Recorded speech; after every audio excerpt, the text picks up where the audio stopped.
Western Cape Premier Helen Zille's tweet on the Two Blacks Bill controversy has said created a social media storm. Zille questioned why people can be racially classified for jobs and not identified by race at restaurants. One Twitter user reacted that the DA damage control team would organize cameras showing Zille painfully kissing some black person. Another user commented that Zille had the courage to irritate people even during the festive season.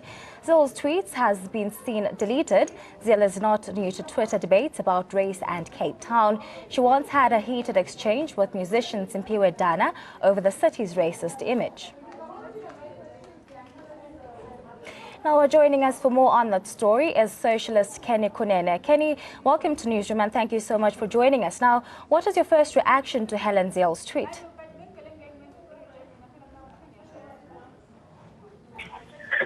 I was responding to Helen Zille's tweet because I found it quite patronizing and condoning the racist till slip that we have spoken about yesterday.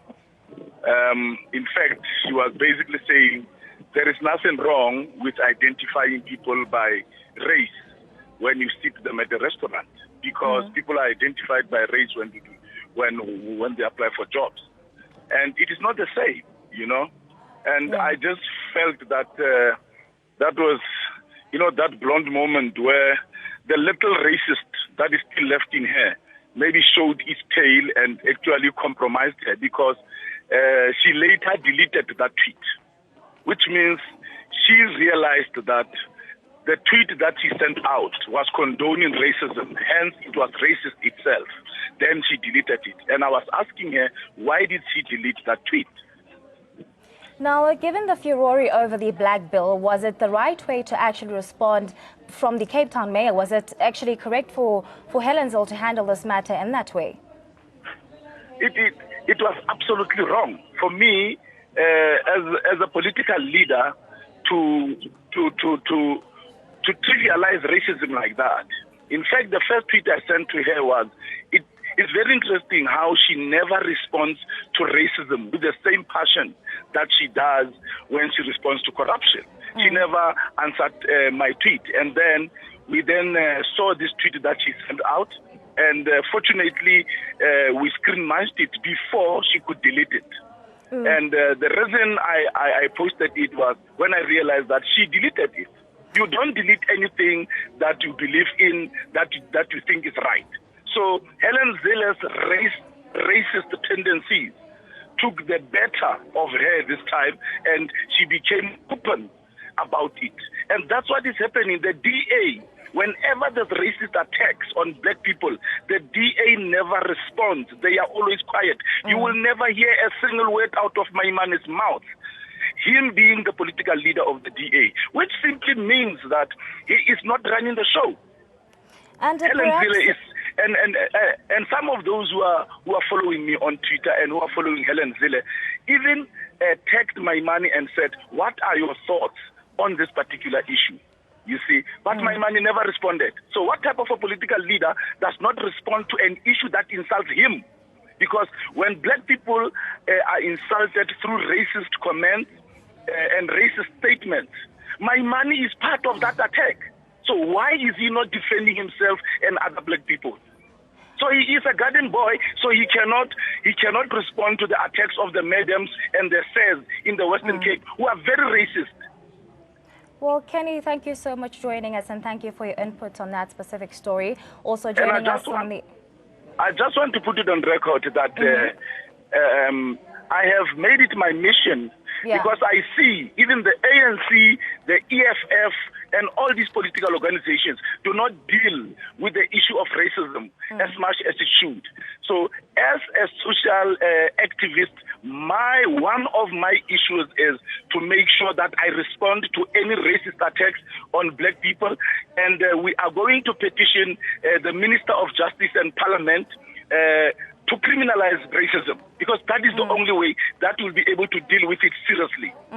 Well, and you don't see racism by black people. It's always white people who are making these racist comments. And I'm not saying all white people are racist. I've got business associates who are white that have never seen racist tendencies. Well, Kenny Kunene, without having to interject you over there, we duly note your dissatisfaction towards the tweet by Helen Zille. Also joining us on the phone line on more on the story is Yonela Digo, who is the ANC Western Cape spokesperson. Yonela, thank you so much for joining us right here on Newsroom. Now, what is your first response to the tweet by Helen Zille? Well, really, I'm flabbergasted by her response. I think what it emphasizes for us is what we've always said, that the DA are the biggest aiders of racism in the Western Cape and in the country, because their first reaction is, one, to deny that there was a racist experience by black people in the Western Cape, and two, they try to explain it. And I think it's always been their standard procedure. In fact, even if you look at the Snovuyo Mafevuka and Francesca situation that had happened, where two girls were murdered at more or less similar circumstances, but the police took longer to deal with the matter of Snovuyo, took about 2 weeks, and they took 24 hours to deal with the white lady, Francesca.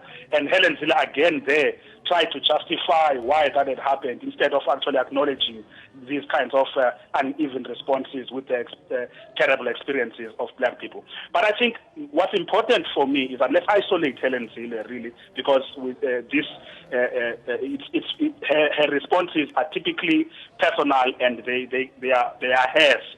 Helen Zille, one, she's a washed-out political leader who has really passed her sell-by date.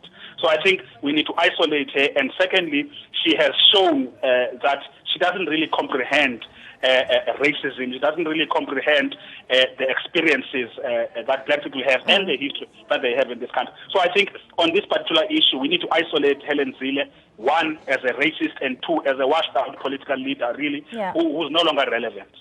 Now, the Democratic Alliance leaders have been accused of making controversial statements on such sensitive issues. Now, how do you see Zille's statement?